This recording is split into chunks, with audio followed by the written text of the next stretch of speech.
کپڑے فولڈ کر کے نماز پڑھنا، اس بارے میں ہماری واضح اکثریت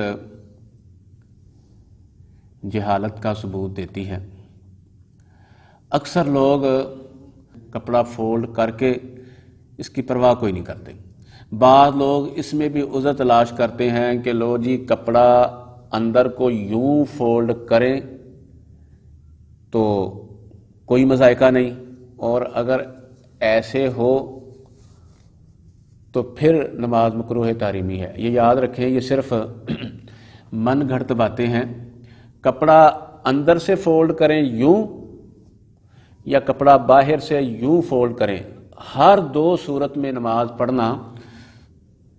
مکروہ تحریمی ہے۔ اسی طرح یہ جو شلوار ہے اوپر نیفا جسے ہم کہتے ہیں،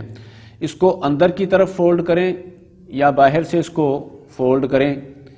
تو بھی نماز مکروہ تحریمی ہے۔ اسی طرح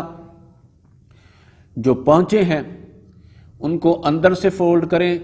یا باہر سے فولڈ کریں، دونوں ہی صورتوں میں نماز مکروہ تحریمی ہے۔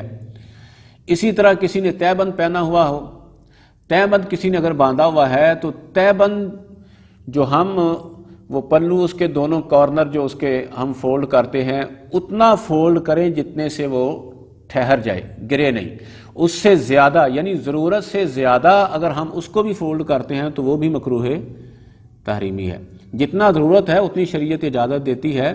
بقدر ضرورت پر کوئی اعتراض نہیں ہے، لیکن ضرورت سے زیادہ اگر ہم اس کو فولڈ کریں گے تو یہ مکروہ تحریمی ہے۔ اور اس سب کے پیچھے جو حدیث پاک ہے، یعنی جس کی وجہ سے یہ مکروہ تحریمی ہے، وہ نبی کریم صلی اللہ تعالی علیہ وسلم نے ارشاد فرمایا امرت ان اسجد علی سبعۃ اعضاء ولا اکف ثوبا او کما قال النبی صلی اللہ تعالی علیہ وسلم۔ نبی کریم صلی اللہ تعالی علیہ وسلم نے ارشاد فرمایا کہ مجھے 7 ہڈیوں پر سجدہ کرنے کا حکم دیا گیا ہے، 7 اعضاء پر، یعنی دونوں ہاتھ،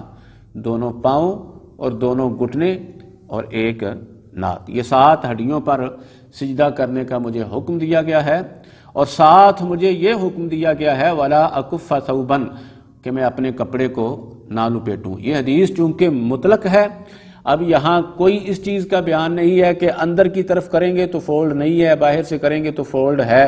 یا باہر سے کرتے ہیں تو فولڈ نہیں اور اندر سے کرتے ہیں تو فولڈ ہے، چونکہ اس میں اس چیز کی کوئی وضاحت نہیں ہے، لہذا لا محالہ ہمیں ماننا پڑے گا کہ کپڑا کسی بھی صورت میں ہم فولڈ کرتے ہیں تو